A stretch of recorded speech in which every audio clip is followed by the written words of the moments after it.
that this lady would have been put far away when she's about to deliver. Remember, there were no hospitals. So she would be taken to a secluded place in the compound.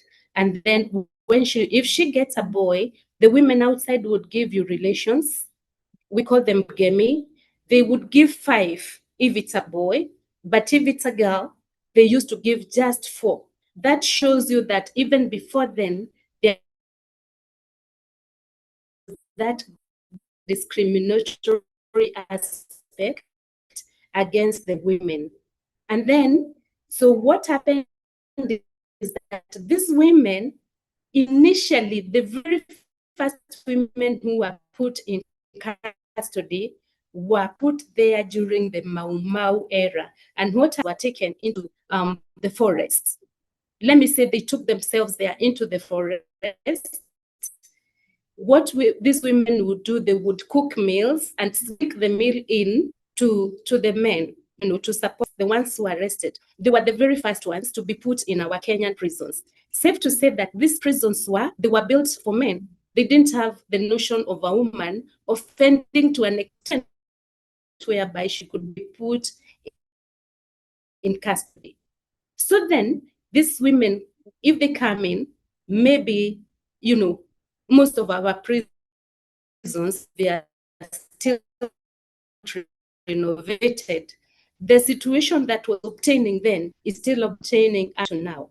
What's shown that 85% of the women in our prison, they could have been put in other alternative measures of punishment.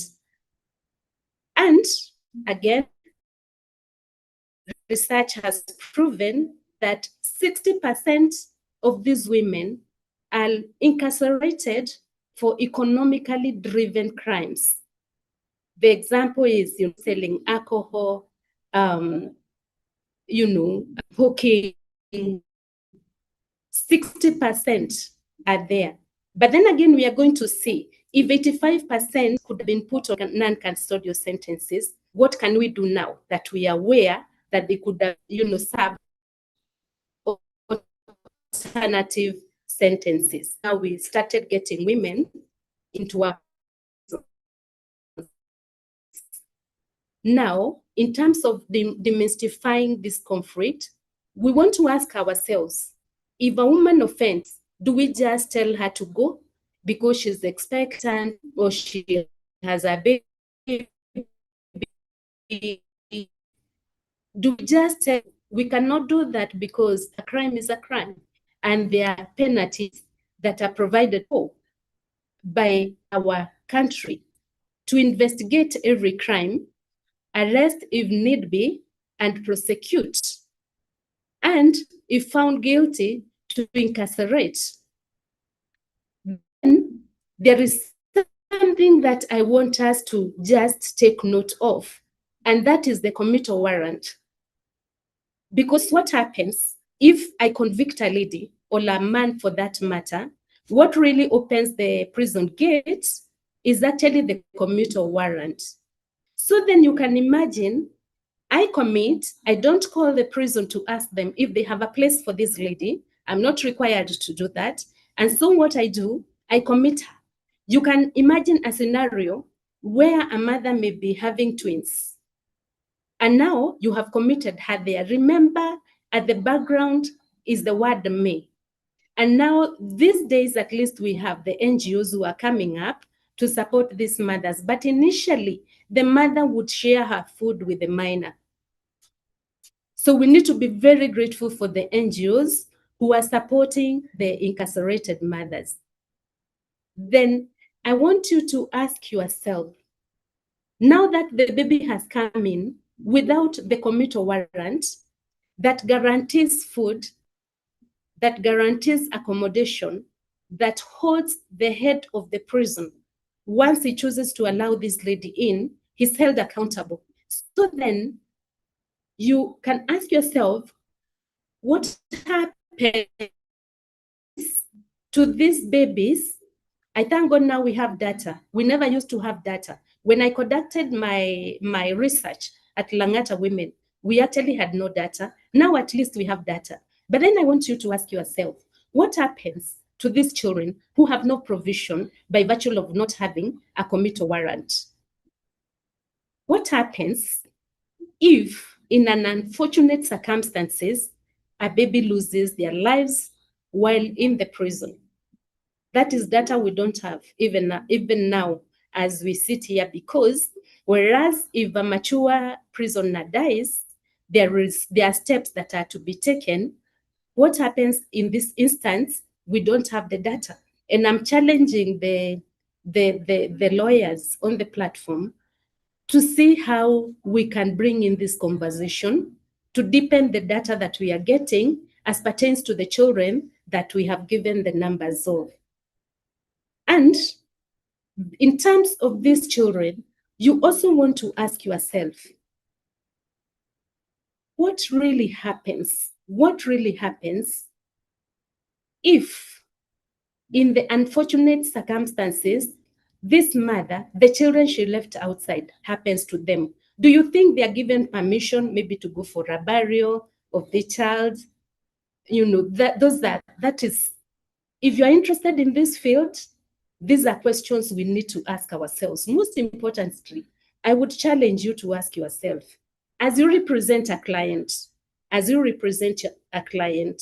do you go the extra mile to ask this lady the background of the children?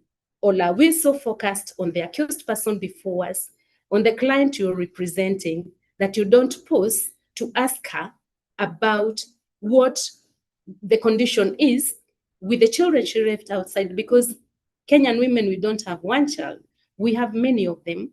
So then that should just call upon us to see that we have gaps that we are still very far from recognizing. So then, in terms of the children that are now accompanying the mother, that is it. I want to delve a bit without opening any undesirable box of a debate. I want us to recognize the life of this child who gets into prison while still in the mother's tummy.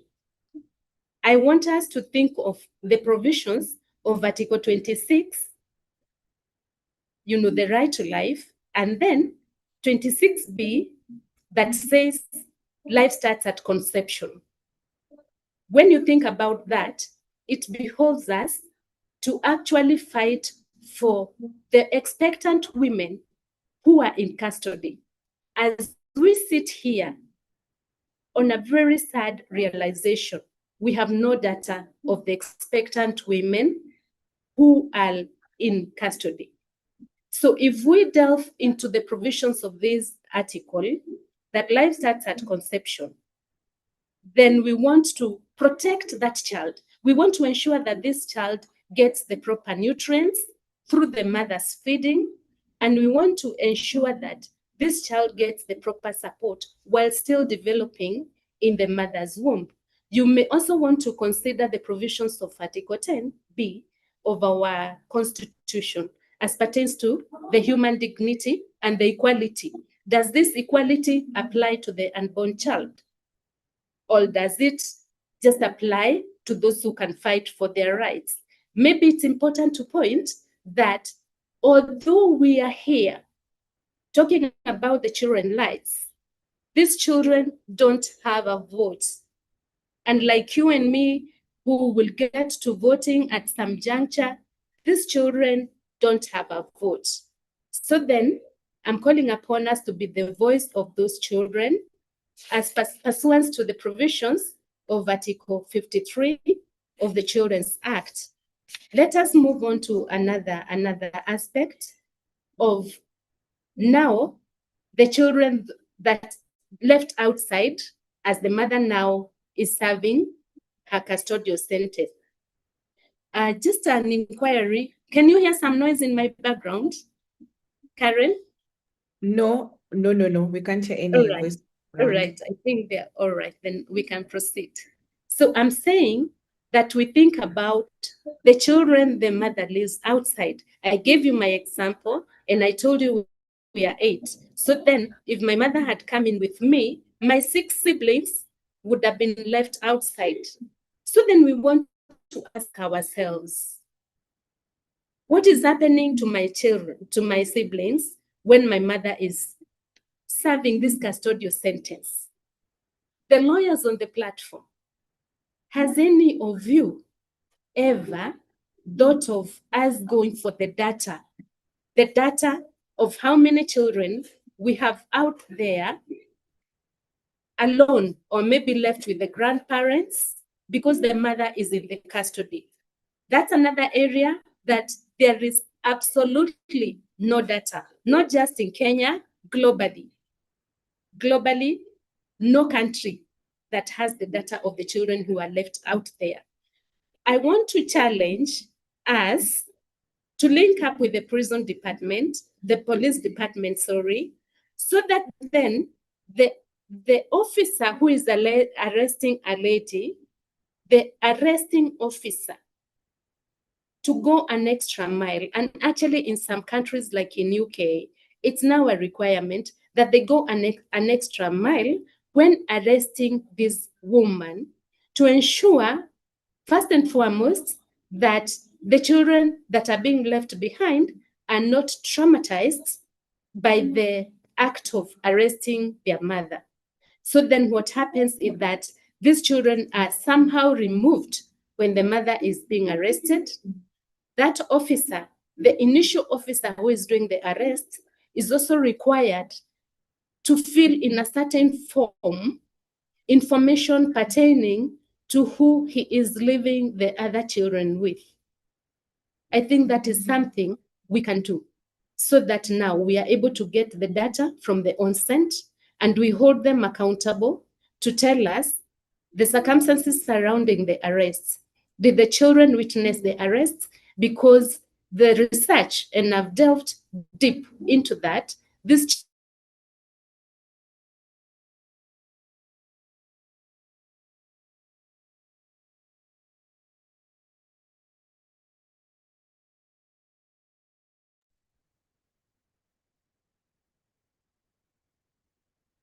advocates, if we can just, like somebody to just volunteer and get that data. If somebody is like pursuing research, maybe for a master's, to get the data, to sample a group of maybe women at Langata, even if it's like 10, and just dig deep, drill down into the children who are left outside. I did a bit of that, and I discovered in our streets, most of the streets children you see there, if you engage them and they are quick to talk, they will tell you that they are there on the streets because the parent is serving a custodial sentence. So then that's another area that we need to look into. Now that we sentence these people, what is the general objective of sentence? As I sentence, what is it that I am looking for? There is a very small book by Nigel Walker, and the title of that book is Why Punish? Why Punish? That book gives reasons why we should punish and why we should not punish. The takeaway from that book is that we should consider the obiter and the incidental, as well as the vicarious implications of the punishment that we are meting out. Because this punishment cascades deeper. It cascades very, very deep. You have just taken this accused person, and me, I have just convicted this accused person because I have enough proof to do that. But the implications of that decision to incarcerate a caregiver, the roots are so deep. We need to drill down into that. But according to Nigel Walker, there is the aspect of retribution. Are we punishing for retribution? Are we punishing to deter? Or are we punishing to rehabilitate the accused person? And then the book goes on to dig deeper and ask the degree of rehabilitation that we are wishing to get. And the conclusion is that unless somebody is desirous of being rehabilitated, Even as, like now in our community, we are having relatives who are getting drunk and getting involved in all these things. But until somebody makes that decision that I want to change, you cannot make them change. You will take them to the rehab and do all you need to do. But if the desire to change was not coming from their, from their heart, then they will go back to the ways they were in, which you are trying to cure, which then means that we need to ask ourselves the degree that we wish to achieve and that we hope to achieve in terms of rehabilitating, even before we consider that way. The other aspect is whether we are punishing for restorative justice. Are we rehabilitating for restorative justice? Or incapacitation, that this person must be put away. We need to answer that question before we pronounce the sentence. Are we just sentencing to incapacitate? Or denunciation? Denunciation. And like I gave you an example, denunciation is about the community which sets the standard. Actually, even the things that we see, let's give an example of the corruption in our country. We are the ones who allowed that. So denunciation, even in the olden days, spoke to the community setting the norms that are acceptable or unacceptable to them. So the community has got the power. The community can come together, even if it's the way, like now we are coming up with Nyumba Kumi, they have the power to say within our locality, this and this will not happen. So in our olden days, denunciation took a form of somebody just being expelled by the whole family. You are expelled from their community. And you walk and walk. And my grandmother used to tell me, those people never came back, because if you are expelled, by the time you get to the other community, ridge, they used to call them ridges, that ridge knows this person has been expelled. So eventually you would just die in the forest. But then Nigel Walker argues that the only reason that it justifies incarcerating, punishing, is actually community protection. In terms of community protection, he speaks of the community. Now, this person is harmful. This person is too much. This person can either now, harm more people, or the stage at which this person has reached, the community can take power into its own hands. And let's give our Kenyan scenario, the mob injustice, the mob injustice, it is the community setting the boundaries, because they may think, they may think that we are not able to protect the community. So that is when the community takes power into its own hands. We will get deeper into that. But we need again to ask ourselves the cost of incarcerating these people. Now we have put them into custody. Do you know we are the ones who feed them? And then you can imagine the concentration of the economic resource that we put behind the bars. So then we put them there. They could have been productive, very productive in the community, but we've taken them away to feed them. The balance is deep, and we need actually to delve deeper into seeing whether we must put people behind the bars. The other aspect that we cannot lose is the congestion in our prisons. Remember, these children, when they go there is an argument that I made that we create separate space for the babies who are accompanying the mothers there. But still remember, with the well-wishers coming up, it's better. But before then, we are the ones who are to feed that baby. There is a deeper argument, because in the developed country, the units, they have separate units for the mothers and babies. We are also coming up with that. but we want to call them mother with baby. We want to depart from calling them mother and baby. I have made a whole paper on that argument, that if you say mother and baby, you are criminalizing the child. So you need to say mother with baby for those units, so that then you are separating the criminal and the baby who is innocent. Right. So then we will look just to pass through the penalties that are available in our Kenya system, because we know them. I'll not delve deeper into them. We have the custodial sentence as recognized in Kenya. And there is something to say about our adversarial nature that we need to think deeper about, because then we may punish unnecessarily.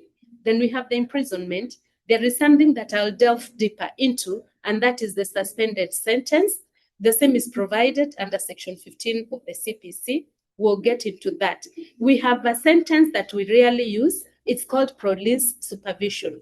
Police supervision, it's a recognized sentence that we hardly ever get to use. And you can imagine if we were to put these women behind bars, but then we put them under police supervision, then they would be able to continue taking care of their families. We would be able to sustain those families, which, by the way, when the women come back, they find their families broken. They find the families broken. So then we need now to think outside the box on how not to put the women behind bars. In the terms of non-custodial measures that we recognize in Kenya, we have the probation order that we all know. We also have the community service order. I'll delve deeper into the suspended and the community service order. And also there is another order to pay fine, that we know it, and the bail and bond that we know it. We have something called forfeiture. Then we have compensation order and restitution. We rarely use them, but we have restitution as a method, non-custodial measure, that is recognized in Kenya. We have ADL, especially a simple apology. And in this children's court, I have been surprised by the matters we have concluded through a simple apology, especially when now, and I like, because even today I was using it, when parties are so adversarial and really fighting, then you ask one of them, what is it you are looking for? What do you want? What is it? What are you pursuing? And today I was very happy about a file that is very, very thick. I don't know if those councils are here, because I took time to thank them. A very, very thick file that is very adversarial, and we were able to just conclude it. So these things, when you just give people the ear and the space to express themselves and get it out, these matters can be concluded. We now have something we call family conferencing. It's really working, especially in criminal matters. Family conferencing, as provided for now in our Children's Act. And now we also have something called conditional and absolute discharge, that you know about it. So I'll not delve deeper into that. But I want to talk about the penalties and practices in that other jurisdictions that Kenya may implement, with a view to lessen these numbers of the women that we are putting behind bars. That is curfew. You see the way in our country, when there are issues in a county, there is curfew, people not to get out from this hour to this hour. That is a method that other countries are using, so that you incarcerate this lady, but then you put her under curfew. That's happening in other countries. We may want to consider that curfew as a penalty. So then she's able to work in her farm, to cook for her family, to take care of everything as a mother should, but she's under arrest and put under curfew.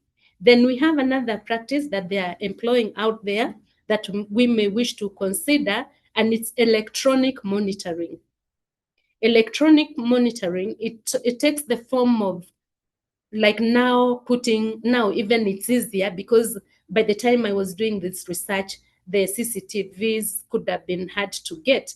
But now you put a CCTV in that family compound, and then you monitor this person. You have convicted her, but she goes home, but you are monitoring that person. Then they are using, like in US, there is something they call intensive supervision probation, ISP.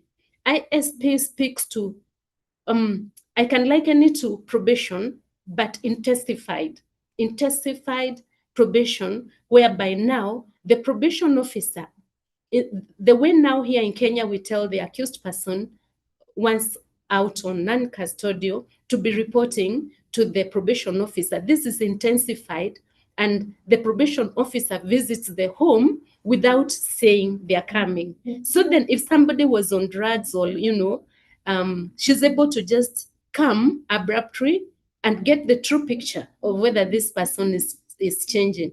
That's something that, like I said, is very common in UK. Then they have what they call the generic community order. The generic community order is just our community service order, but it's also intensified. And the way they do it actually is very beneficial, because if you are incarcerated and you are a mathematics teacher, you are put on community service, but the punishment is you teach mathematics in the school nearest to where you stay. If you are the doctor, the same thing. So instead of putting the specialist in custody, they are put on CSO. But then the punishment, the way as we tell them to go plant trees and, and all that, clean the hospital, this generic community order is beneficial in terms of you will work as per your profession for non-payment. You are repaying the society for the harm that you caused. Then offense-specific guidelines as opposed to generic guidelines, so that then instead of using our generic, guideline, we have a guideline in Kenya.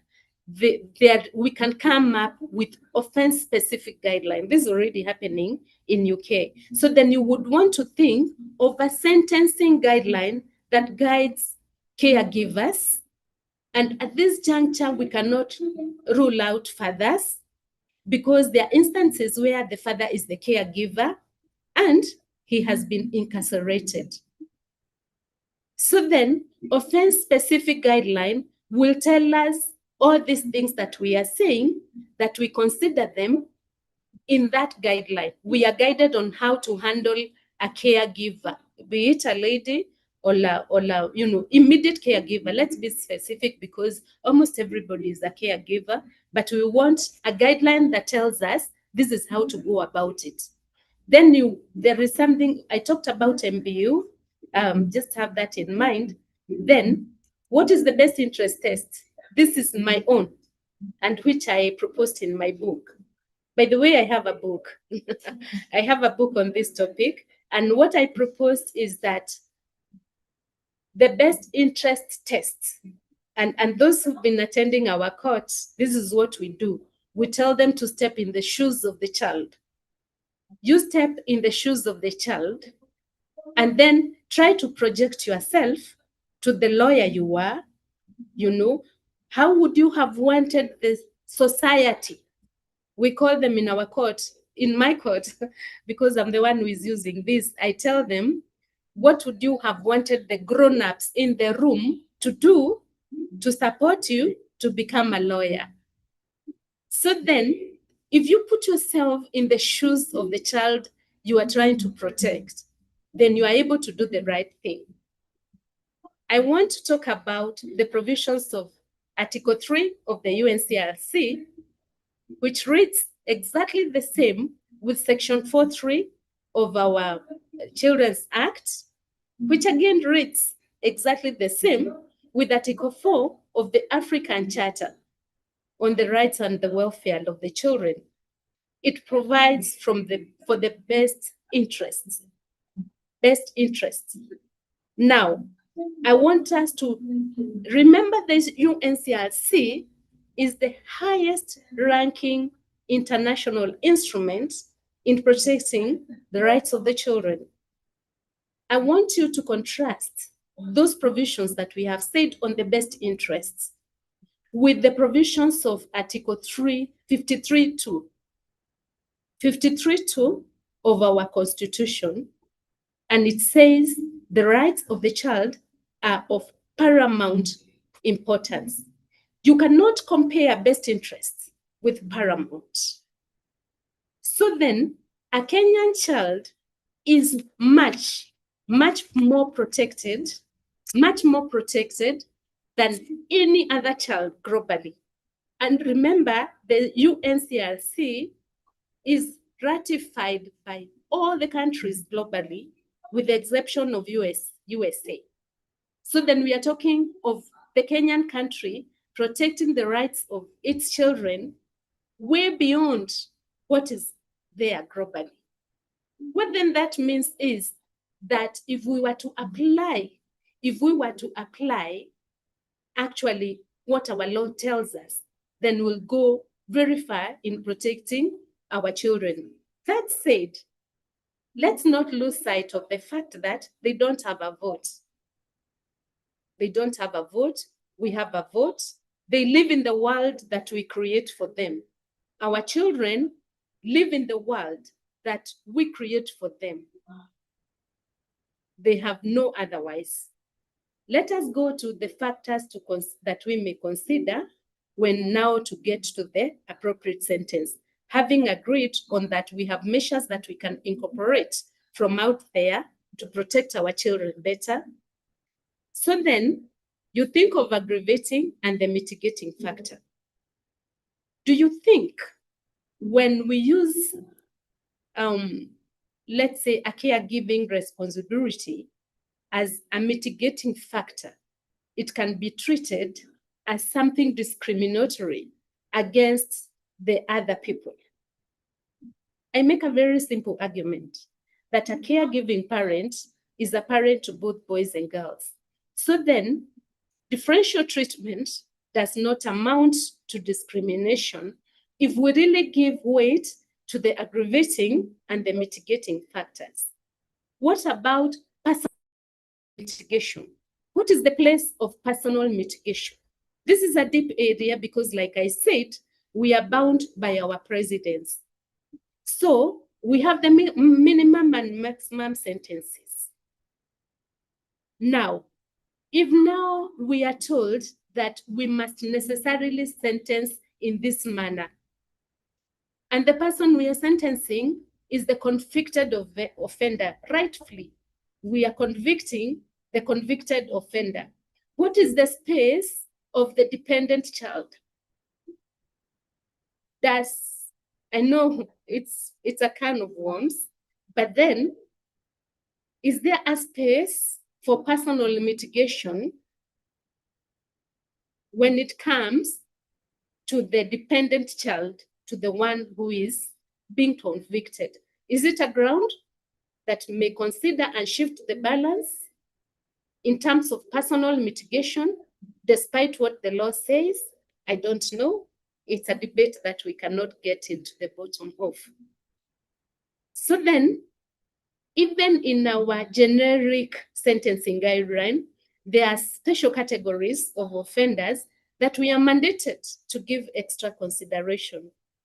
That is the offender who enters a plea of guilt from onset. The argument out there is that this offender, by virtue of just admitting that I offended, does that count? Should it be considered to mitigate against the sentence? This person has saved the court time. This person has saved the expenses we talked about, maintaining them where we put them as we wait to conclude the matter. Right, just food for thought. That offender who enters, for me, it counts. Right, let's go to the disabled and the terminally ill or the elderly. That should be a mitigating factor. It still is, but we need to delve deeper and protect them. There is a category of the people of unsound mind, or those unable to understand the court proceedings. These are a special group of offenders that we are required to go an extra mile in considering the sentence against them. What about the children in conflict with the law? They are also a special category of the children that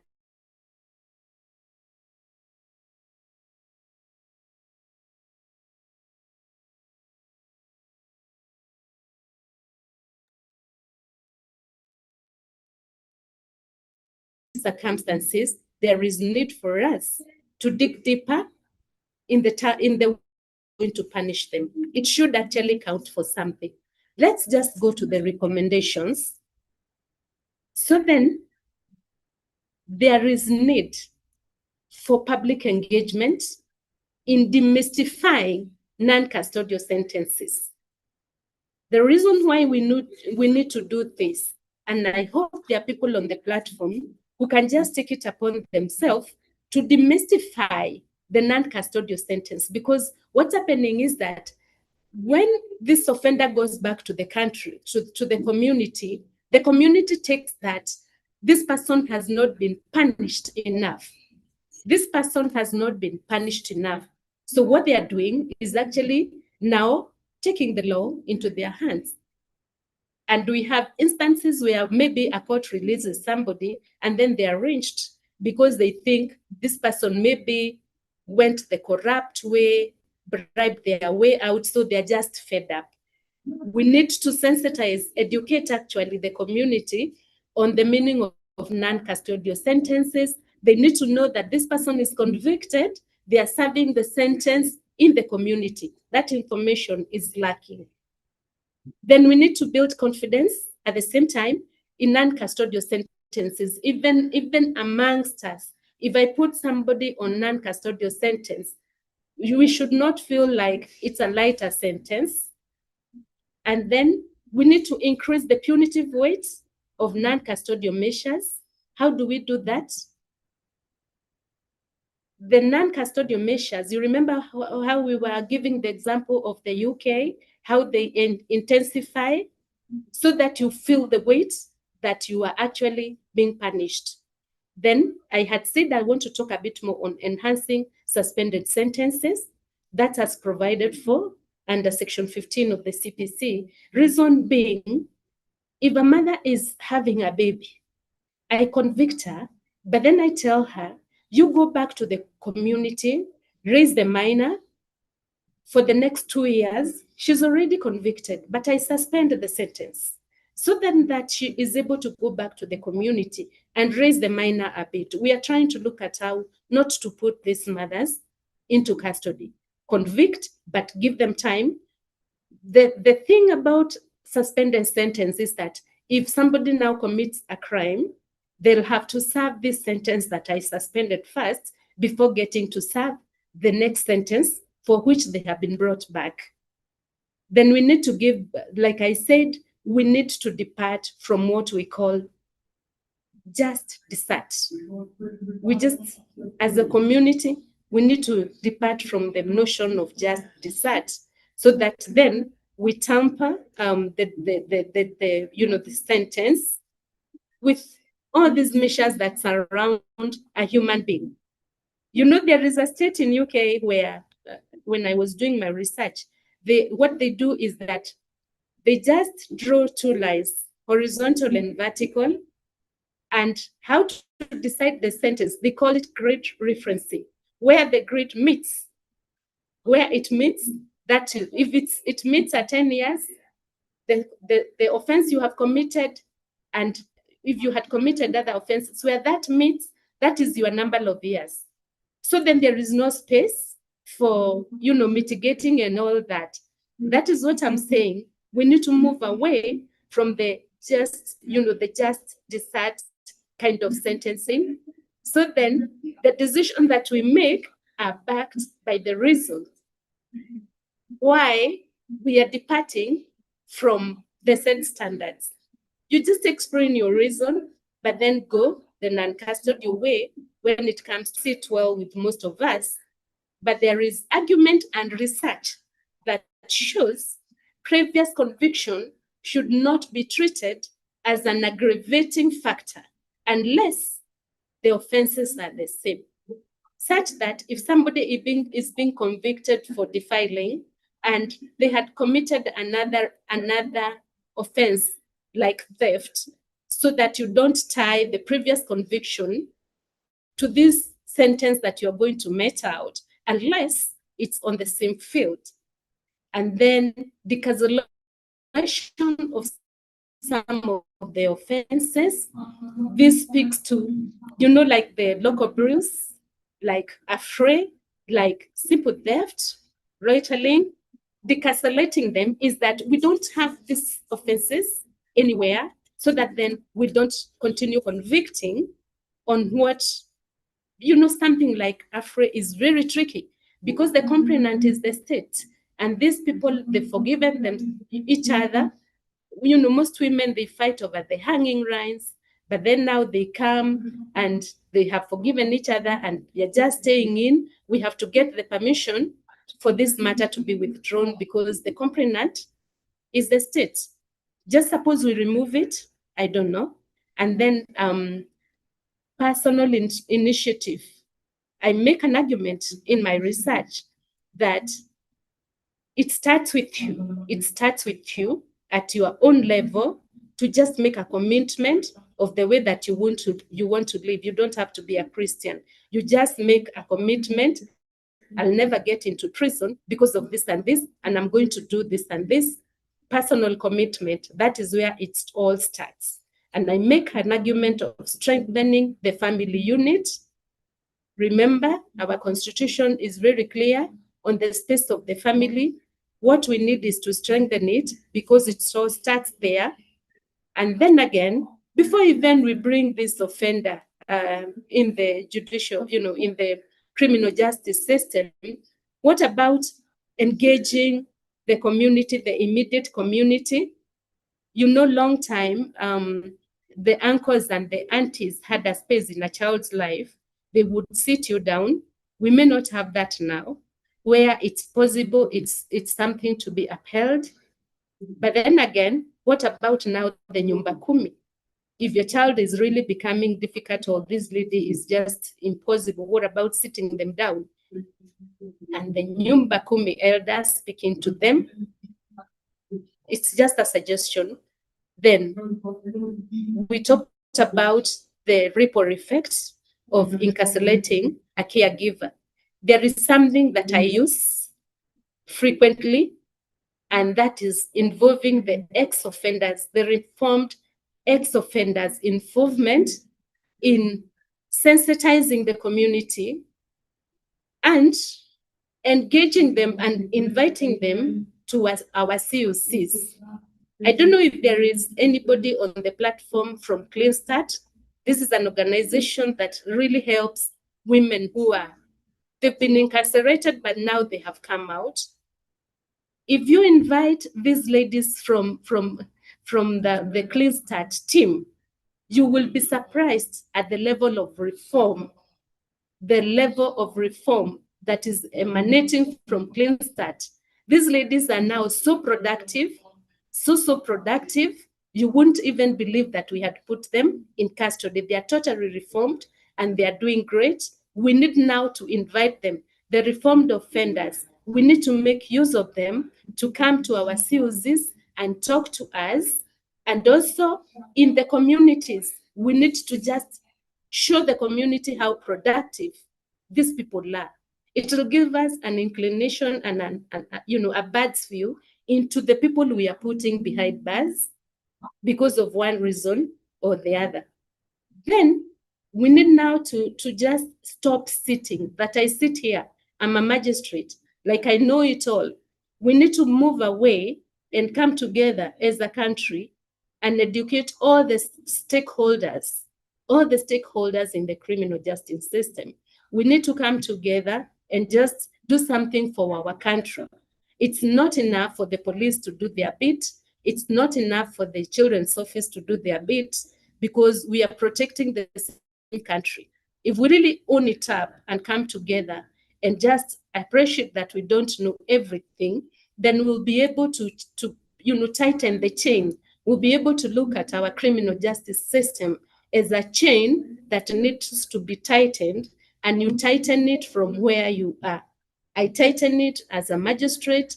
The prison officer who is going to take this person away to tighten it, so that then you are aware of what the other person is doing. So then the decision cascades all along. And as they come down, we try to move them out of the criminal justice at every level, even even the police officer again. And I believe the police can make a difference, because the police officer there is a way he can see whether this is somebody that I need to take away from the family. Then the children's officer, and they have a great role that they are supposed to pray, also the probation. All of us, we come together, the law students, the legal practitioners, everybody, we come together and do this, so that then we stop working in our own cocoons, we move out and just embody everybody, so that now we come up. The final solution is really, this person must be put away. Let's try everything we can. And then let's see, I don't want to take too much time. I hope I'm within time. Yes, you are within time. I'm within time. Thank you. I make an argument, a big argument, that it all starts at that level. If you look at, again, let me revisit the provisions of Article 45. That is the basis. That is the basis of our support system as a country. It really puts out there. And a family, it can be any form of a family, but we can start it all there. The social contract theory, it enables the community, the populace, to surrender its power to the state. But the exchange and the understanding is, if you remember what John Rock was saying, the understanding is, we give you our power, but then you have to protect us. So then, if we go back to that, then, and if the state does what it's required to do, and we agree to set our own norms, then we'll be able to do the right thing for the community. And if you think about the preamble, if you think about the provisions of our preamble, it is very clear that what we are doing today is for the future generation. So then we need to ask ourselves, what kind of a country, what legacy, this generation of us now, what is it that we will leave behind? The children we are raising, who are they going to become? Are they going to be people who can protect our country, or they'll be people who are totally disconnected from our values as brought out in the preamble? So then, if we do the right thing, and really we trust that we are holding this country in trust for the future generations, then we have a duty to protect that future generation. And how we do it is actually by what just we are agreeing. And if you are a parent, there is no opportunity not to speak, to repeat yourself at the family level, that small unit. You have to tell them and tell them and tell them. There is so much protection that we need to just empower our little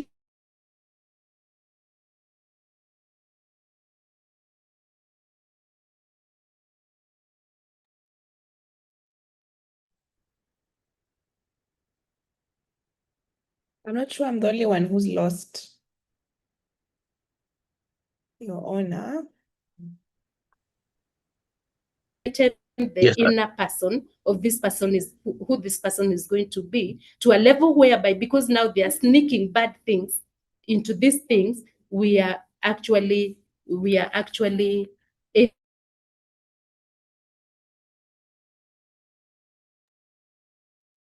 Your Honor, we seem to be losing you, or you are intermittent at this moment. Your connection has been lost. That is confirmed. Commissioner? It brings out something that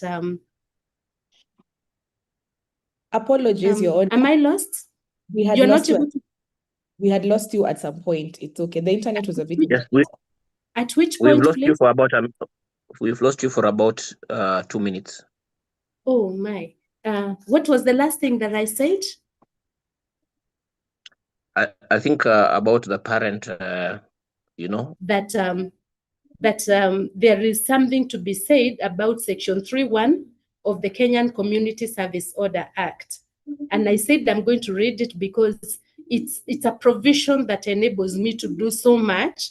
But, by virtue of it not being on the mainstream acts that maybe a magistrate is frequently using, we lose something beautiful. That section provides that where a person is convicted of an offense punishable, A, with imprisonment for a term exceeding 3 years, with or without a fine, or imprisonment for a term exceeding 3 years, but for which the court determines a term of imprisonment of 3 years or less, with or without the option of a fine, to be appropriate.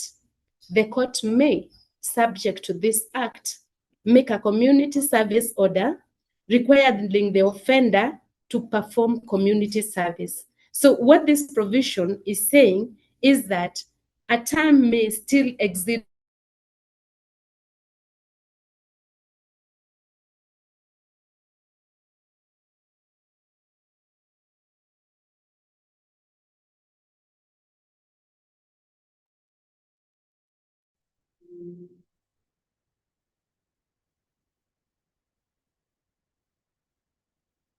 family fabric. So then that provision is saying a term may exceed 3 years, but still a court can decide with reasons that this person will serve under community service. So that is something that I found very useful and that I would encourage my colleagues to resort to.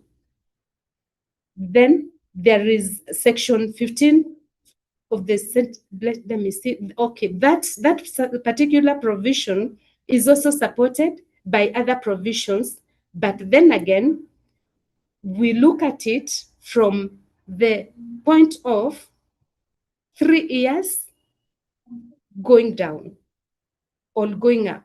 You can argue your way out why you give a sentence beyond the 3 years using that. So then I make an argument that in the 21st century, it's not morally right to leave out provisions for protection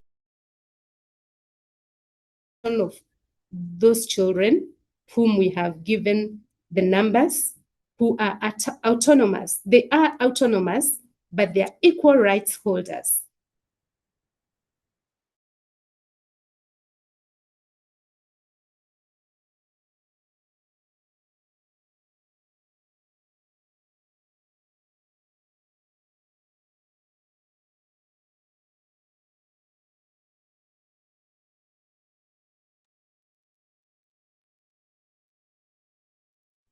Most importantly, most of the rights, that's my opinion, they are theoretical. They are on paper, but not practically respected and applied on the ground.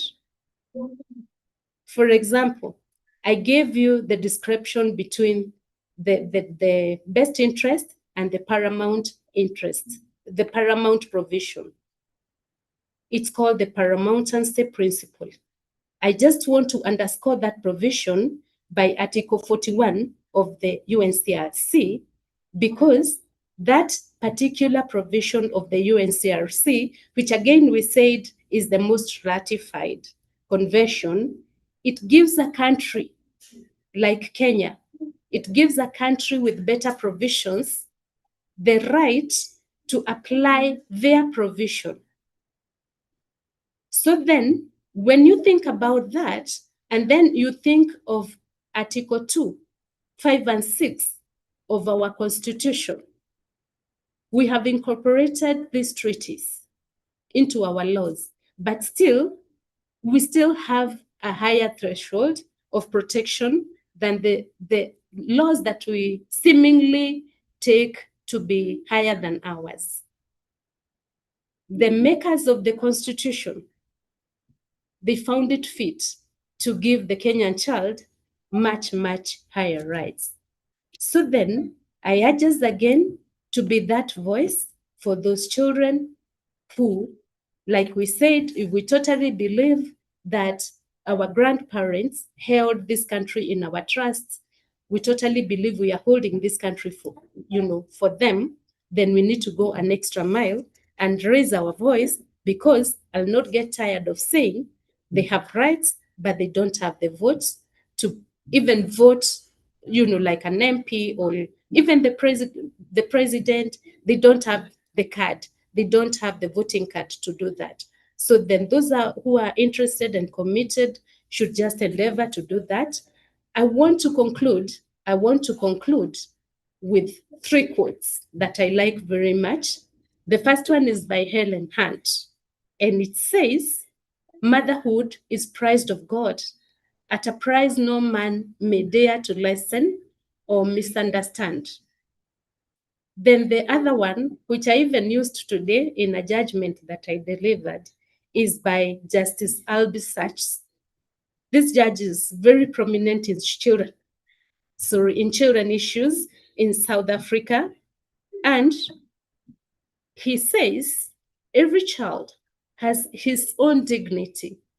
If a child is to be constitutionally imagined as an individual with a distinctive personality, and not merely as a miniature adult waiting to reach full size, he or she cannot be treated as a mere extension of his or her parents, umbilically destined to sink or swim with them.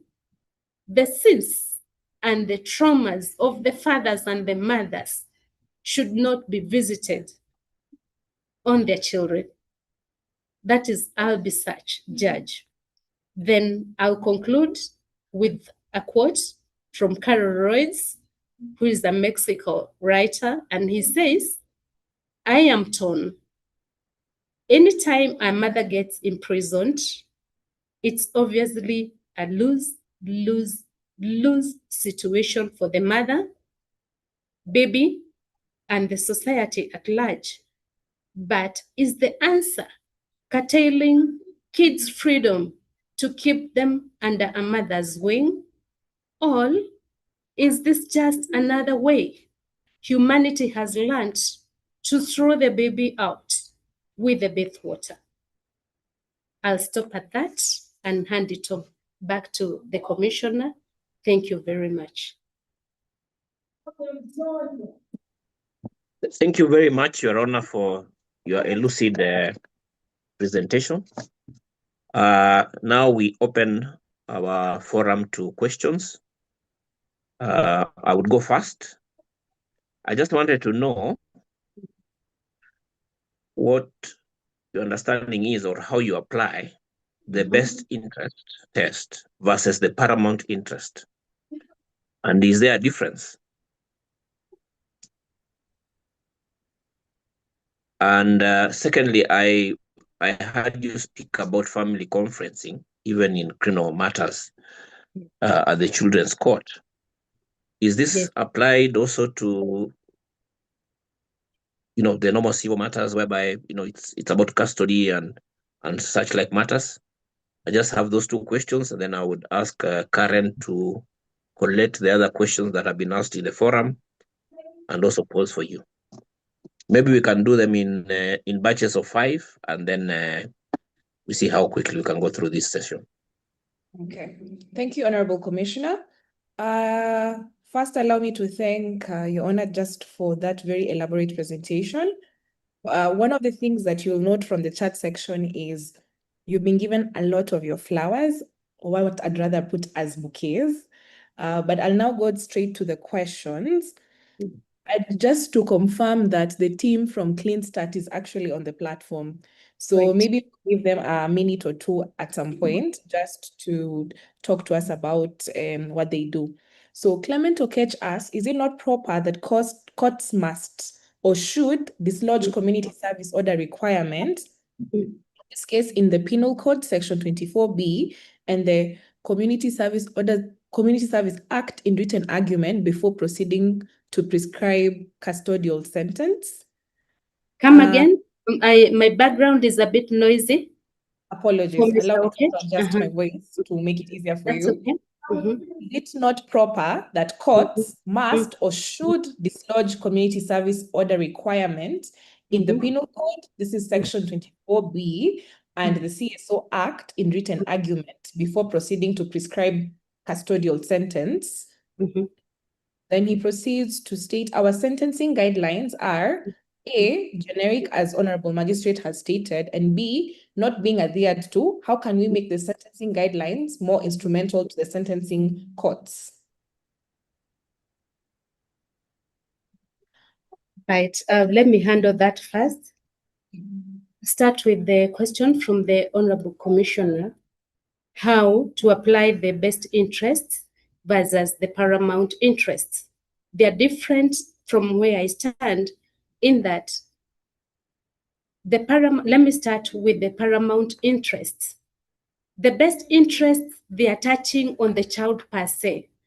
When we talk about the best interests, we are addressing the child per se, the interests of this particular child. The reason why, from where I sit, they are different is that now when you bring in the paramount aspect of it, this is now a consideration of where now the parents, the mother, the father, they also have their interests. So there is now a conflict between now what I think should happen to the child and what now the mother and the father are saying. So then I am ordered by section 53, not section, article 53.2 of our constitution to I wouldn't say overlook, we don't get that far, but it gives me power. Despite what the father or the mother is saying, once I have an interview, I'll give the example of the children's court.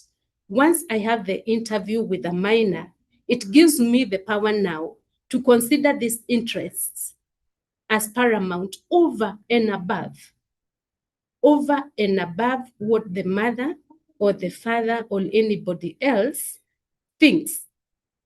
Because now we are mandated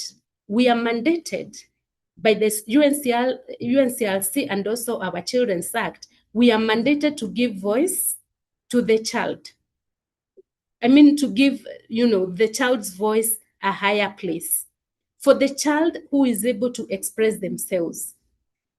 And I have come to appreciate the difference between the best interest, because then the best interest will talk of who is providing more. Parents will come and say, I am more capable financially and all that. But what is the paramount over and above the provision? Because there is more to a child than the material provision. Over and above this, what is the paramount? What is the paramount importance in terms of this child's life? And then if I step on the paramount principle, I'm able now, whether I am mistaken or not, I'm able to project the child. You remember the way we were saying, what would the grown-ups in your life do? Then if I take the step of the paramount principle, I'm able to project the child. And I'm able to say, despite you having more money, which would be to the best interest of the child to come and live in the big house and all that, the paramount importance is this. Then I'm able to reason my decision and just give the voice of the child the place where it stands. And again, on this aspect, as a practice in the children's court, what really comes out is that the parents, they tell children things. And they convince the child, and it's so frequent, they convince the child that I'm able to do this and this for you, I'm able to do this and this for you. But once I'm left in the chamber with a child, for some reason, they talk and talk and talk, and they tell you, Daddy said, Mommy said, this person said. So then I sit as a court, and sometimes I feel I'm privileged to be able to make the decision that I consider paramount over and above every other interest. In terms of the family conferencing in criminal matters, what is happening is that this is comprehensively provided for by the Children's Act. And it's a beautiful thing, because what is happening is actually like we are, and I believe some advocates could be in that matter, where we are conferencing with the members of the family. We require the children's officer, we require the probation officer. We sit together as a team and just decide on the best way forward. You have asked whether this conferencing that we are doing in criminal matters, we are able to do it in civil matters. I would say yes. Because what we are doing, and I'm sure most of the councils are aware, we are getting now to a place where we are finding that we need to talk to each other, not across all. We are finding a place where we are moving away from the adversariety of the criminal justice system to come together and sit. The family of the plaintiff, the family of the defendant, we are sneaking it in. I can't say it's in books, but it's really working. But for criminal, in terms of the criminal matters, it is totally provided for and it's working. And the idea is we see the way to go. Also, in terms of, the family conferencing, let's say like there is a child we are trying to see where to praise, then we are able to come together, or even a child who has offended. Once people sit together and you have the time, I think what we lack actually as a judiciary is adequate time. Because what I've discovered in this court is that if we give people time, they bring out everything and you listen to them. What they need is to be heard. In a family conferencing, because it's controlled by virtue of me being present, the children officer is there, the probation officer is there, us coming together. The way I was saying that we don't sit in our own cocoons. If the family conferencing, we come together, we actually come up with a solution that's agreeable to everybody. So the answer is yes. We can do it in criminal matters, but we can also do it in civil matters, so long as we give our reasoning why we thought that should work. So then the team from Christat, is Teresa there?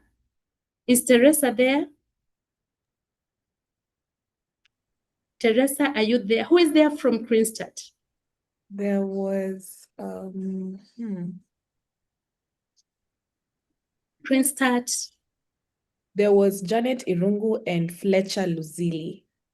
Yes, Teresa is there. Teresa, I'm so happy you are there. I give you a bit of my time to just speak about the gains that we are getting from Christat. Please, Teresa, I don't know how she can be able to speak just a bit. You can raise her hand just so that Teresa, raise your hand. Raise your hand so that you are unmuted. This is going to help all of us and we will know where to go. Teresa, are you there?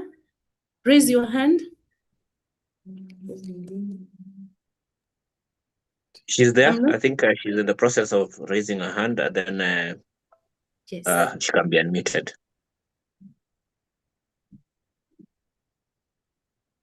Teresa, and somebody just unmute her. We are all good. Thank you. Thank great. You. Thank you. Thank you so very much, Honorable Dr. Alice Macharia. This has been such an educative session. And it's critical that we create this awareness so that people can truly get to understand the impact of incarceration.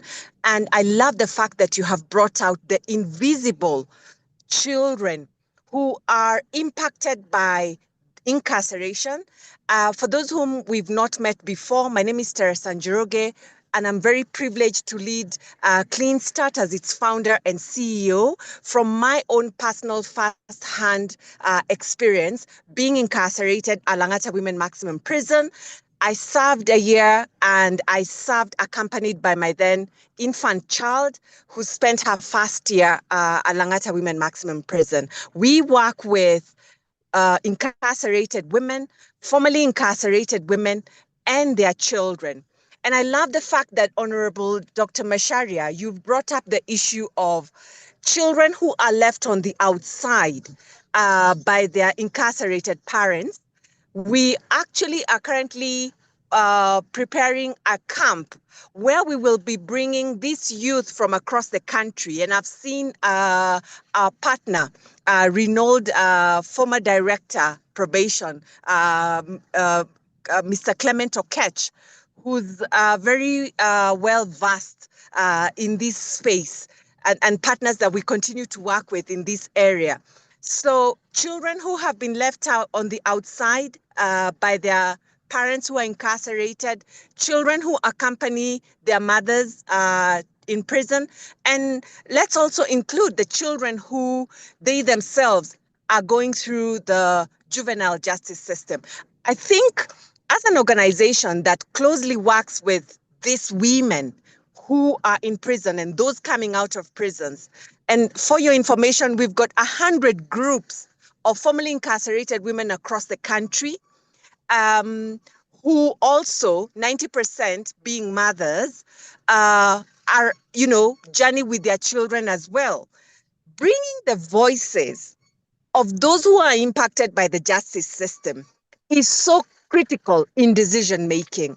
We're part of some of the CUCs in the country, and we're going to make a point of joining all. Why is this so critical when you're making decisions, when you're creating these policies, when you're looking at how we need to review some of these laws? We push for the non-custodial sentencing, especially for non-violent first-time offenders, because we see the impact that custodial sentence has when the mother, most times, who's the sole primary caregiver, is separated from their children. It actually just creates another injustice when these children are left on their own. And I'd invite you, because we're all very interested in seeing how we administer justice in the best way possible. I invite you to visit us at Clean Start. And the reason is you will get to meet these children, you will get to meet these women, and you will get to see that if it is avoidable, and in most instances it is, because 70% of those we're incarcerating are going in due to petty survival crimes, which means it really is possible for us to offer this non-custodial sentencing. Thank you, Teresa. My conclusion is we are available to offer support, whether it's programming wise, whether it's infrastructure wise, because we've got the network across the country. When you offer the non-custodial sentencing, we've got the programming that we can offer these women who are committing these petty offenses, and for them to continue being rehabilitated within their communities. Very well done. Thank you for having us, and thank you for having the voice of those who are first-hand justice impacted. Kudos. Let's keep on. Thank you, Teresa. What Teresa has not told you is that she was a banker before being incarcerated. She was a banker. She went in with a little girl, and she left her child outside. So you can imagine the transformation, just being taken from the bank into custody with your baby, and you've left another child outside. Like I said, let's make the invisible visible. These are Kenyans. What Teresa also didn't tell you, that eventually, after serving that sentence, she was found not guilty. Right? So things are actually not the way they appear to be. But now we can proceed with Mr. Okech's question. And I totally agree with you, Mr. Okech. And I also, I don't know how. I've been thinking how we can actually separate the criminal, the penal code, the CSO from the penal code, so then that it gets the platform that it deserves. The platform that it deserves. What maybe we need to have in mind is actually that the probation sentence, the community, the community service, it's one and the same thing. Our probation officer, although their intention to separate them, our probation officer were our CSO officers. So then what we may need to have in mind is the level. You remember the chain that we talked about? We may need to have in mind the level at which the probation officer or the community service officer comes in. So then the provision in the penal code, there is a way it cascades to the CSO order that we were talking about. Let me just leave it at that and welcome. Maybe if someone has a burning question, we are ready to take that. Thank you, Dr. Masharia. I want to recognize two distinguished members of the profession who've been great champions in this space. One is Naomi Wagereka. I've seen her on the platform. Thanks, Senior, for attending and listening in. I also want to recognize Dr. Mercy Deche, who's a Commissioner Emeritus at the Judicial Service, for also finding time to attend, and also everybody who's had the pleasure of listening to Dr. Masharia. I would hand over the next session again to Karen. You can collect the questions and ask. Thank you. Thank you, Honorable Commissioner, for that. Just before we even proceed, there was a question about her book, and I highlighted the title of her book. The name of the book is Rights of the Child, Mothers, and Sentencing, the Case of Kenya, by Honorable Dr. Alice Masharia, published by Routledge. So she will tell us more on how to get a copy of this book. I noticed that it's her profile picture, so she shall add more information from where I have stopped. Right. Now, the questions we have. Also, allow me to just recognize Justice Nest. Miriam Washira had put out a plea for pro bono for lawyers who would like to offer pro bono services. So please, Miriam, reshare your email. I'm sure there are advocates who are on the platform who would be more than happy to jump on the cause. Now to the questions. Ian Okwaro asks, in a case where a mother is guilty of murder, are non-custodial sentences still ideal? While at it, if you as the court had issued a committal warrant for the mother, why not issue a committal warrant as of paramount interest of the child? Interesting. Right. Very interesting. May I take that? Yes. Let me take that. Unfortunately, when it comes to murder, let me just let me share something. When I came back from UK, like you heard, I did my PhD at King's College London, and some of the recommendations that I've shared with you of what we can do to lessen the inflow of the minors into custody. When I came back, the head of my station had organized a retreat for the magistrates in the station. And that retreat, I was just supposed to disseminate my research findings. I was in Makandara at that time, and our head of station, I'm proud to say, is now Justice Omende now. what she had done, she was so supportive of my research. So when I came back, she actually had organized that retreat. I disseminated the findings of my book.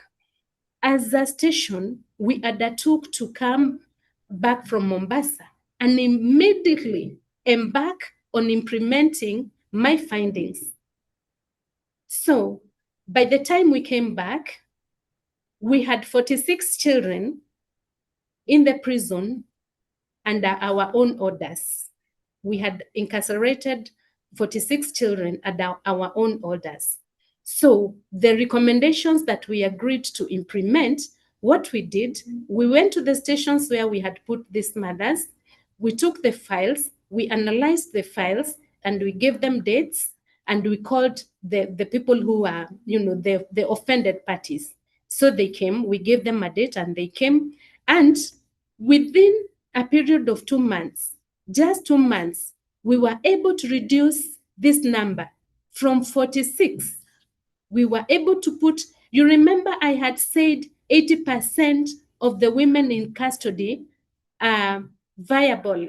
They could have been put on alternative sentences. So what we did, those measures that I have in my book, we implemented them. And within 2 months, we were able to reduce the number of children from 64 to 2. Why were we not able to release these 2? It's because they were murder charges. It's because they were murder charges. So then the answer is no. When it comes to murder, our hand, there are those provisions that we have the minimum and the maximum sentence. And that is why I was bringing out the question that if I keep thinking about these 2 in a special way, because one of them was under my order. One of them was under my order. So I keep thinking, because that baby touched me in a unique way. So you are there, interviewing the mother, and because I had cutex and she was a girl, she was all over me. She was all over me trying to remove my cutex. So I still remember, but we were not able to help because it was a murder trial, and it makes me a bit sad that we could not do that. Then the question on the committal warrant, the law does not recognize the child. Remember, I talked of Section 30 that opens the prison gates for the mother. That provision actually, it says the head of the particular let's say like industrial area, the head of that area, that prison command may allow this mother to come in with a child. That is where we dropped the ball. The word is may. So then if it's may, where will the committal warrant come from? Then the focus when somebody is committed to prison, the focus is on the convicted person, so much so that they protect their lives. You have seen what happens when there is a prison break. I tell you, these ladies, even everybody who is in prison, in the morning, very early in the morning, I think around 5:30, they have to do what is called, let me call it morning cora. And what you do, you have to get out of the cell. You have to get out of the cell and you have to queue outside. And the way they count you, you must squat. You squat. You don't kneel, you squat. And if you have a baby, this baby must come out, squat with the mother in the cold. It doesn't matter. The baby comes out, squats with the mother, but they count the head. It's actually head counting. So because you see, they are held responsible. And if any one of them escapes, I think we know what happens. All based on the committal warrant. And if a prisoner gets sick, what gives me the authority to order the head of that command to take that person to the hospital? and to provide them with the food that they require is actually the committal warrant. But even when they go to the hospital, they are always handcuffed on the bed. Why? Because it's the head that counts. So in short, the baby does not count. The baby is not part of, from the onset, the responsibility of the head of the prison. And that is why I said, if we can change the word may to a word that we can hold this head of the station accountable, then maybe that would be the starting point of coming up with a committal warrant for the baby. Again, the baby, even as we think of a committal warrant, it cannot be a committal warrant. Remember, I said we must distinguish the criminality of the mother from the baby and not hold the baby accountable. So it's really something else that we may come up with to make the prison mandated, not requested, not the word may. We say shall. If we use the word shall, then we'll be able to come up with a document that holds the head of that particular unit accountable for the baby. But as the law stands today, the committal warrant is for the person I'm committing, but I'm not committing the baby. I'm committing the convicted offender. Thank you. Thank you, Your Honor. May I seek your indulgence to just finish with two last round of, not rounds, but two last questions. With your kind permission, may I proceed? That's okay. Yes, I want to talk about my book, like you had said. I don't know if I do it later or we do it now. I would let me just ask the two questions so that can be the icing on the cake. That's it then. Thank you. So Miriam Washira of Justiceness asks, Honorable Dr. Alice, could you comment on the pretrial detention? How do we assist mothers not to be in pretrial detention? The courts taking pleas have time to ask accused women whether they are mothers or who was left with the children. I hope you've understood. I have. That's a tricky one. Before you answer, I'll ask the last question so that we can close this section. Yes. Then Juliet Adhiambo requests, kindly guide us. There's a specific period that children can be held in the prison facility. They even go to school and later join the society or go back to relatives if traced, or they join foster homes, which calls for placing. But reality as it is, children of tender age will likely be raised in prison. The main effort can shift to make sufficient resources for them. What resources and partnerships exist in Kenya? Right. Let's start with Miriam. The pretrial detention. This is a very tricky time of an accused person because they are not convicted. The trial may take a very, very long time. I would think that looking at the provisions of the Constitution as pertains to bail, bond, we could go that way. But even before we get to that juncture, you remember the way I was saying about before now we bring this person, the assessment that even the community can undertake, even just to try not to open the gate into the criminal justice system, either for pretrial or anything. The personal responsibility I was talking about, the initiative by the family, the Nyumba Kumi, the community, just for us all to try. And really, we need to just talk ourselves hoes out there, even in the marketplaces, to just tell people don't get into the criminal justice system. And we have all agreed that we can use the Princeton graduates to help us with that, yeah. Because then, if they hear it from the person who's gone through it, they'll avoid it. But now, this pretrial, it's a tricky duration because honestly, we don't know how long it's going to take. We don't know how long it's going to take. And the fact that I will take into account the time that you spent during, all this, it doesn't help at all. So then I would think of bail bond. And then honestly, I'm surprised by how an apology, just asking people, what is it that you want? I'm very surprised by how much I am achieving at my personal level in this court by just, people forgiving each other. I think there is a shift. People are, once you ask them, then we don't even need to get these people into the pre-trial. It's unfortunate because they have to be there until convicted. But again, everyone now is entitled to, bail bond, arguably, because there are instances, and I hope those advocates are not there, that I'm not able even to do that. I'm not able to do that depending on the technicalities and the challenges in a particular case. And then do we ask the caring responsibilities as we are having these matters before us as sentencers, as the judicial officers?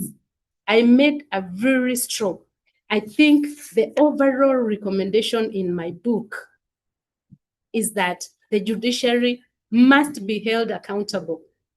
And the word is must be held accountable, because no matter what goes on before I convict, no matter the reports, the community service order report, the pre-sentencing report, the pre-bail report, all these reports that I get, they are to advise me. They are to advise me. The final decision as per whether I'm opening that prison gate for this particular person lies with me. So I tried to look for where else we can actually, who holds the key?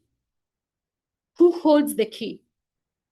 The person who holds that key is me with my pen by virtue of signing the committal warrant. I am the one. So I can tell you, I researched thoroughly. And my conclusion was that the judiciary must be held accountable, because you advise me, you bring me all, you go, I'm not able as a court to go to the field. So I'm dependent on the probation officer. I'm dependent highly, deeply in this court on the children officer's report. But then again, those reports are advisory to me. They are not ordering me what to do. I make the final decision on what to do. So then, my highest recommendation is that the judiciary must be held accountable for everybody who gets inside the prison. Then the question is, do I inquire of the caring responsibilities of this particular person that I'm just about to put into custody? We give them, even when you convict, you give them the chance to mitigate. You give them the chance to mitigate and all that. At a personal level, I ask. And let me tell you why I ask. There are stories, in the course of my research, there are stories I don't like getting into because they make me sad. They even make the people, I'm talking to sad. But I want to share with you the reason why at a personal level I ask. Once I had a matter that I was supposed to, I've been in many lives. I was once a probation officer. That's why I talk with authority when it comes to community service and the probation order. I was once a probation officer, and I was given a case on a Friday. I was given a case on a Friday to just go to that home and see if this particular mother is suitable for a non-custodial sentence. I was given the case, we used to go, those days we had to have a probation officer in court. So I was in court waiting for referrals.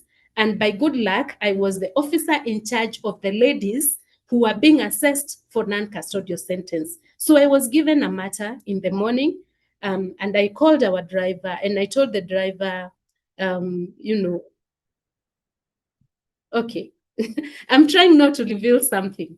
So I called the driver and he took me to the prison. He took me to the prison because you have to start by interviewing this person that you are either to recommend or disrecommend for non-custodial sentence. So we went to the prison. I remember my driver was called Washira. We went to the prison, and as I was interviewing, you know, the situation there is that they sit on the floor. You are given a chair, there is a table, and so you are taking your notes, but for them, they come and squat. You remember the squatting? So even here, when you are interviewing them, those days, I'm not saying now, but those days, they were squatting. She came with a very tiny baby, a tiny baby. Like, I think the baby could have been 1 week old, but I was there to interview the mother. But as I was interviewing the mother, I noticed that she was scratching something tightly in her hand. She's holding the baby, but I could see she has something very, very dear to her. So after I was done with interviewing her, what she did is she threw something very, very tiny. She threw it towards me. It fell down, of course, because I didn't know. But then as she was being taken away, her eyes were so frantic, pointing to that tiny paper. It was a very tiny paper. She was so frantic. And maybe because I'm a mother and she was holding a mother, I don't know, but I picked the paper. And I opened the paper. And when I opened the paper, she had drawn, you know, the way you draw like a human being, like a tiny head, and then like a straight line and another one. She had drawn 3, which I took to interpret. These are tiny, because one was bigger, the other one was smaller, tiny. And then she had drawn directions. Amateur, like, now we were in court, so she would draw an arrow, point to a bus. She would draw a car and name the stage. So I knew this lady is telling me to follow these instructions. It's on a Friday morning. So from there, I told my driver, we have to go. Now, you can imagine, I don't know, maybe it's the instincts. I followed the arrows. I followed them. They took us to a distant, over 3 hours drive.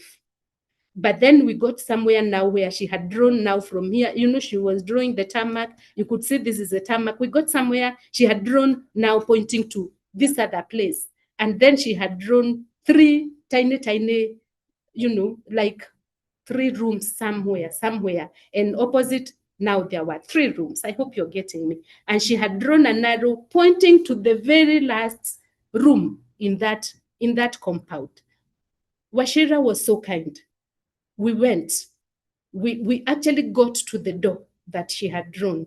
We tried, I tried to push the door, and you know, I thought, oh, Washira, but it's locked. Then Washira was like, no. He forced the door open.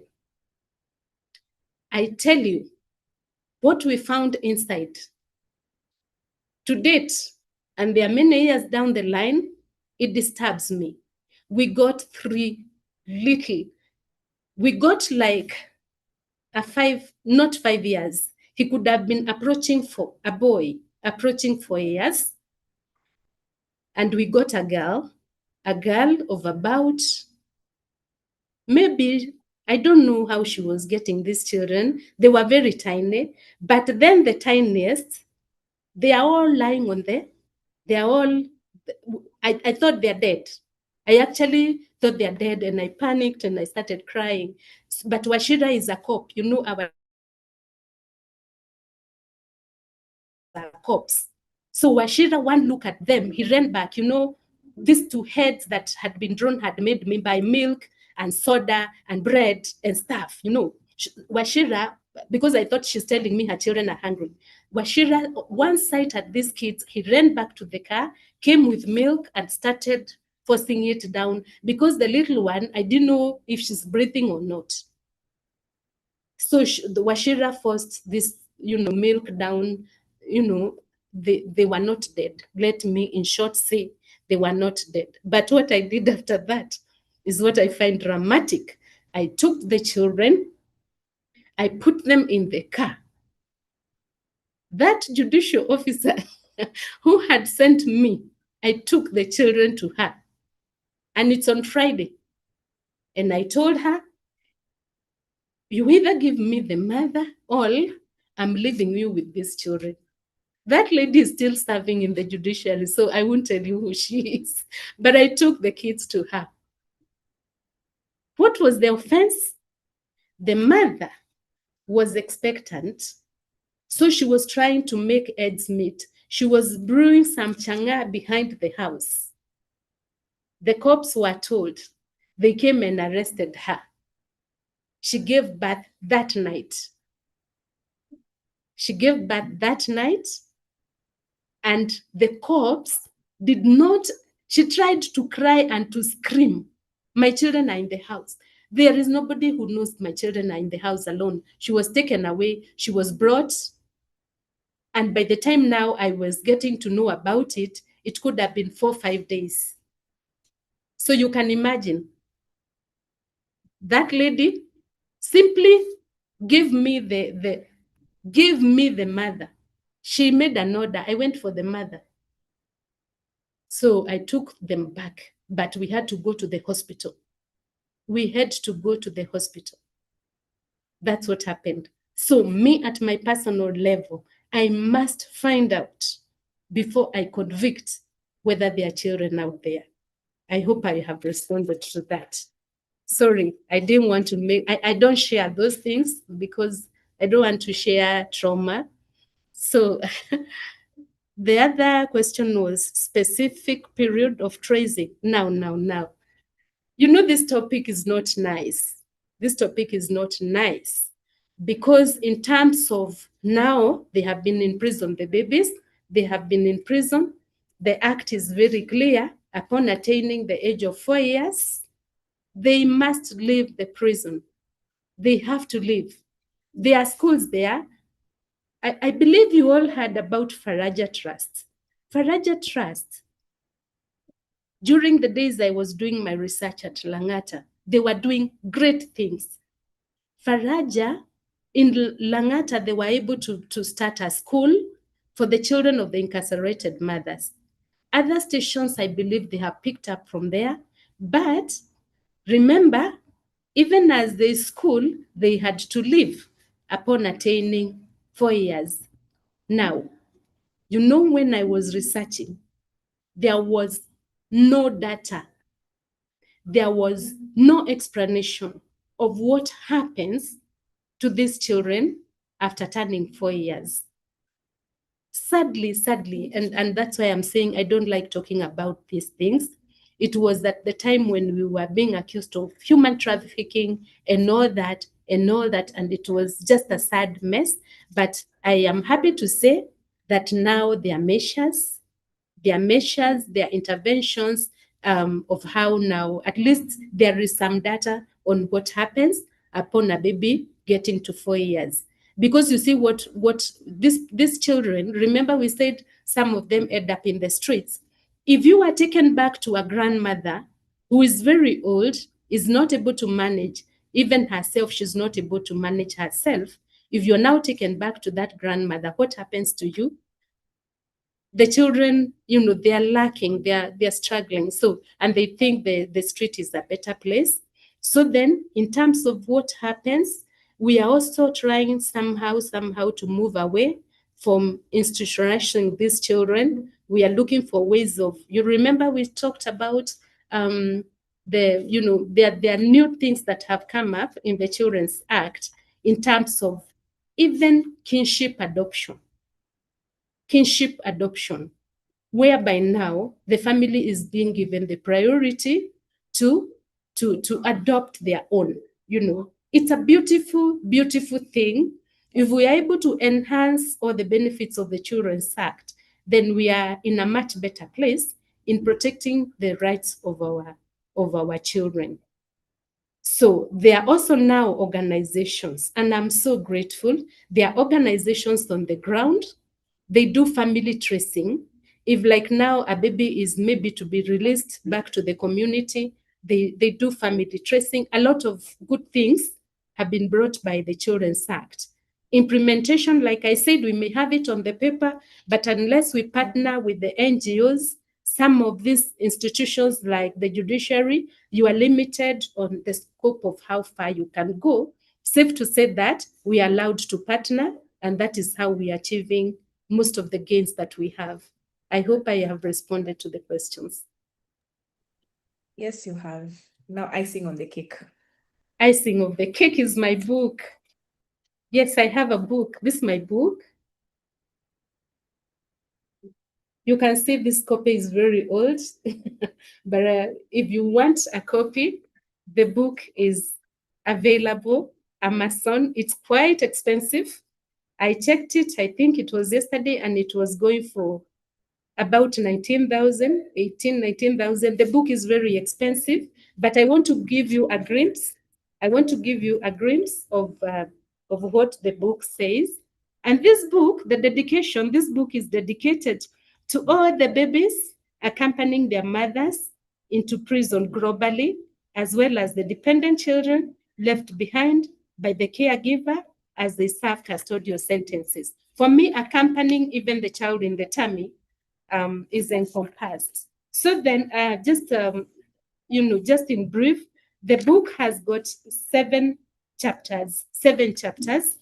Under chapter 1, what I did under chapter 1, I looked at the rights of the child, women, and sentencing. I think that is basically what we have been trying to cover today.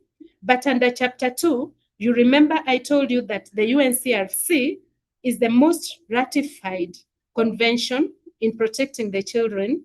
So then I explored the UNCRC, under different clusters. I'll not get into that. But what was deep was the literature review. The literature review that is under chapter 3, that is very rich. It's very rich.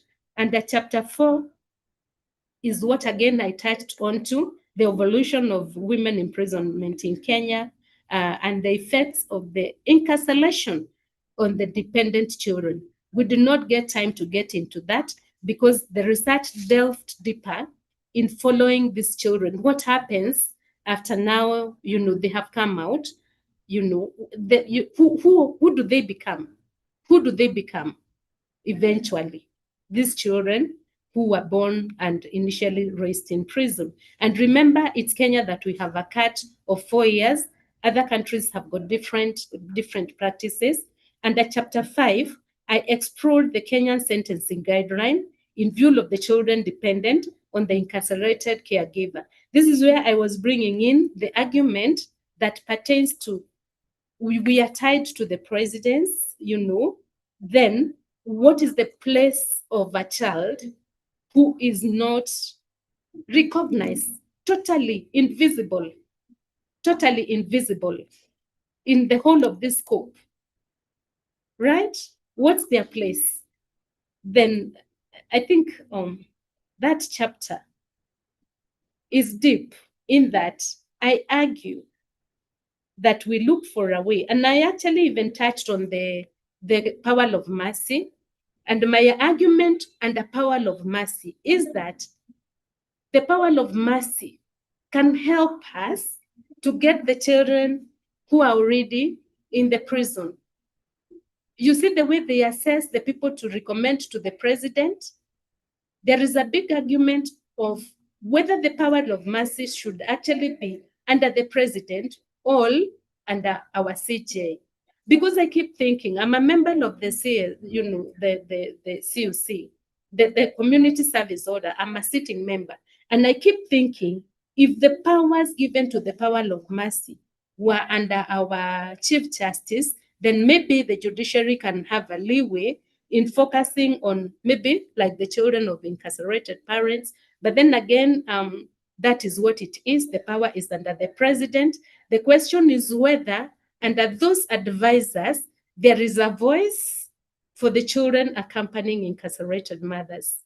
We don't know if there is anybody who speaks up for these children, and we may not even know the criteria that really finally determines who is to come out. Let's leave it at that. In terms of the recommendation, we have touched on that. I've given you a bit of what I think can be done to lessen the inflow of these children from custody. And when I talk about the children, we are not able to separate the children from the mothers. We cannot really disentangle the knots between a mother and a baby. And that is why you see, if we put in a woman, we are actually thinking of if is she expecting, even if it's 1 day, even if it's 1 hour, is she expecting? Because remember, we said life starts at conception. There is a provision that makes me very, very curious, and that is section 211 of the penal code. Is it penal code? I think so. That one that holds that one that seems to shift the balance of proving whether a woman is pregnant or not to the court, actually. I normally look at it and I think, because it says the magistrate, if the woman claims that she's expectant, the court must decide whether she's actually pregnant, so that then she cannot be committed to death. This sentence is now life imprisonment as opposed to death sentence. You see, these are aspects of how the country recognizes the life of the unborn. But then again, I don't know where we stop at that. But let me see, there was something I wanted to share. I know we don't have much time. Allow me to read the abstract. Just to read the abstract, so then you can see why I said that we must hold the judiciary accountable as the overall recommendation. I'll only read the abstract. It's 1 page. It's less than 1 page, actually. In most jurisdictions globally, the imprisonment of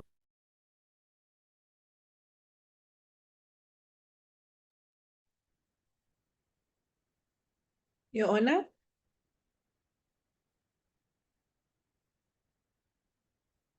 We seem to have lost her.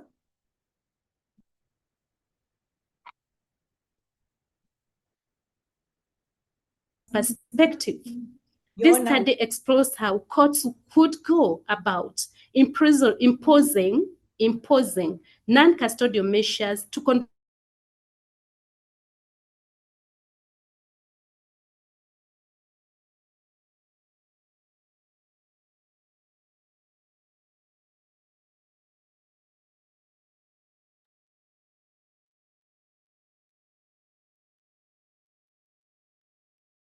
in ambience when their mothers are sentenced to imprisonment, and that greater effort should be made to recognize and give effect to the child's existence as an autonomous individual and an equal holder of human rights, despite being dependent on the convicted caregiver.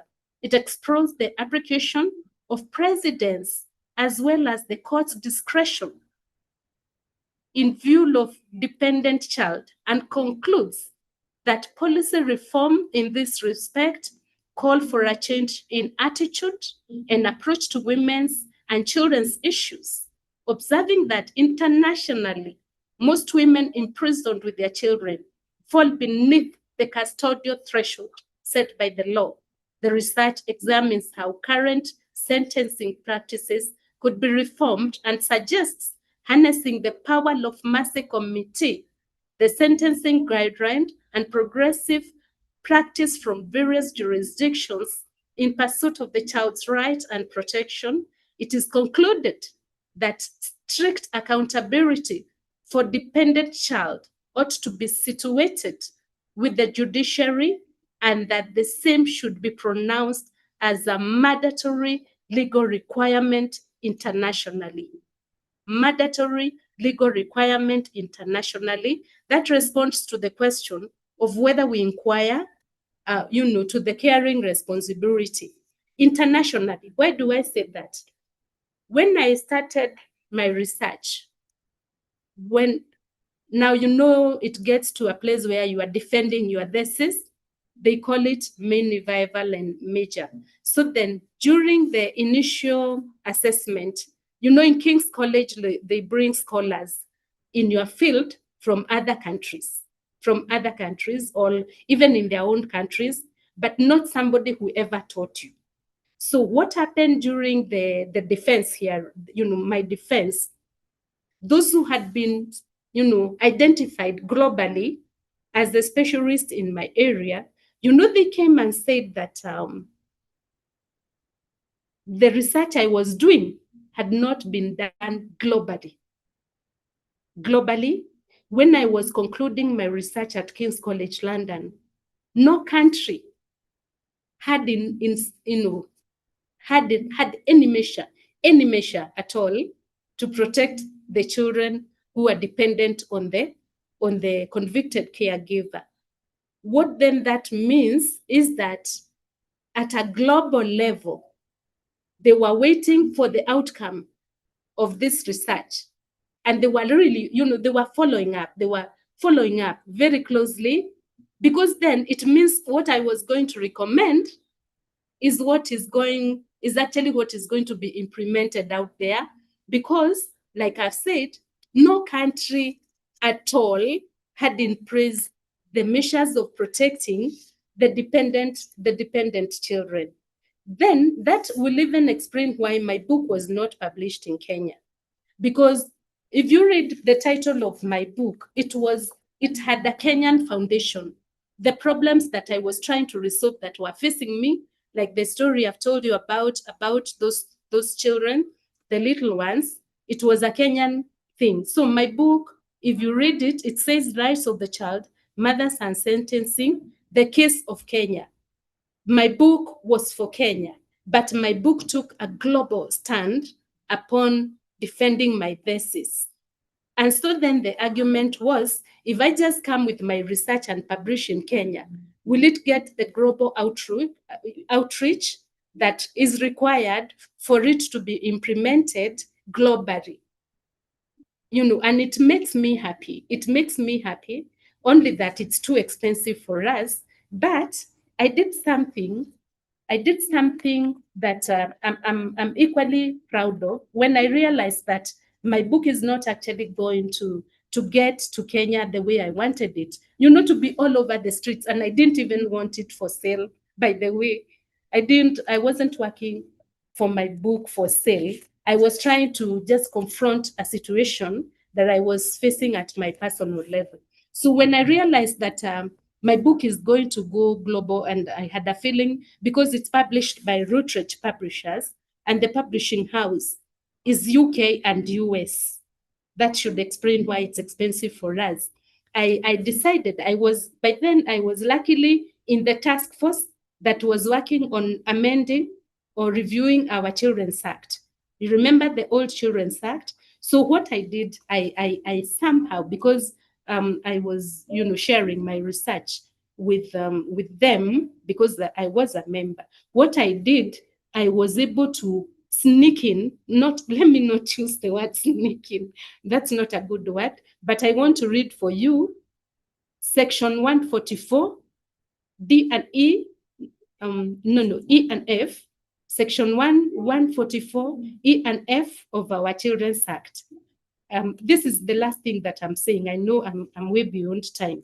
Section 144, E, F, and P, the same reads that E says, when a child is in need of care and protection, this is the children that are categorized in the Children's Act as children in need of care and protection. So 144E says, whose parent or guardian has been detained, held in custody, or imprisoned, or is in remand. I own that. And then F says, who is in the company of a parent or guardian who is detained, held in custody, in prison, or in remand. So, although I didn't get my book the way I wanted it, I'm happy that now the act that I'm talking so proudly of, because I was part of the team that was reviewing it, found it worthy to put in my recommendation. I added that, and I thank you. Thank you so much. Thank you so much, Your Honor. This has by far been one of the best webinars we've had in terms of insight and content. As we come to the close of today's webinar, we are deeply grateful for the rich presentation and reflections that have challenged us to rethink how our justice systems can both be fair and compassionate. We remind that justice cannot be fully served when the innocent bear the hidden burdens of punishment. The children of Yes. incarcerated parents stand at a very delicate intersection where the pursuit of justice for society must coexist with our moral and ethical duty to protect the vulnerable. Our heartfelt appreciation goes to Honorable Dr. Alice Macharia for her thought-provoking and inspiring presentation. Your words have illuminated the often overlooked realities faced by children of incarcerated parents and reminded us of our shared ethical duty to protect their well-being while upholding justice, especially with that story you told us. I was just cringing every 2 minutes, imagining being the person in that particular situation and the amount of empathy that is required to act with high emotional intelligence. Your balanced perspective has not only deepened our understanding, but has also called us to action to ensure compassion and fairness, which are mutually exclusive. We also extend our heartfelt appreciation to the participants for staying through. Today we've gone slightly past time, but it was important, seeing as the discussion. For purposes of this recording, you can get it on the Omwanza and Lost series YouTube page. I am looking forward to connecting with all of you on LinkedIn, so please feel free to share, to just send me a request on LinkedIn. And I will hand it over to Komish. And as I hand it over to Komish, thank you, everyone. Thank you, Honorable Dr. Alice Macharia. As someone who has appeared before you severally, I can attest that her court is different. In her court, it is the best interest of the child that is considered. It does not matter what agenda you had or what script you'd created. It will be destroyed literally on the floor. So thank you very much. Komish, I can see your video is on. Let me hand it over to you to end the meeting. Thank you. Thank you, Karen. Thank you, Dr. Macharia, for a very insightful afternoon that has been very illuminating. We've by far had a very, very intriguing and interesting conversation from your presentation, and we hope that those that have joined us this afternoon have also benefited. We thank you for your time. For members, I want to wish you a good evening. Do look out again for our next engagement. We thank you for continuing for this engagement and for always inspiring us to do something on behalf of the society. Asante sana, Karen. Thank you, Daktari. I wish you all a good evening. Thank you.